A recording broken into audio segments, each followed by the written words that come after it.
Cet homme allongé dans le feu n'était pas encore mort, mais il a été incinéré par sa famille. Alors que le feu brûle, ses pieds commencent à se recroqueviller.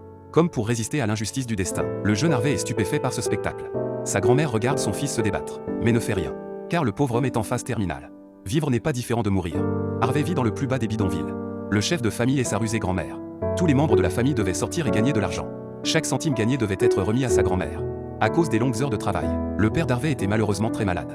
Mais non seulement elle refuse de le soigner, mais elle le brûle avant qu'il ne meure. Après la mort de son père, Harvey a été contraint par sa grand-mère de quitter l'école.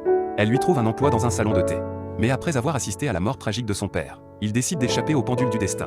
Un jour, il apprend par hasard que le fils du propriétaire vient de rentrer d'un séjour d'études en Amérique et qu'il cherche un chauffeur. Il sait que sa chance est venue. Il s'adresse donc immédiatement à sa grand-mère, avec la moitié de son salaire de toute une vie en guise de garantie. Il a obtenu de sa grand-mère qu'elle lui paye ses leçons de conduite. Après de nombreuses réprimandes de la part de l'instructeur, Harvey apprend à conduire comme il le souhaite. Il se met ensuite à genoux aux pieds du propriétaire dès qu'il le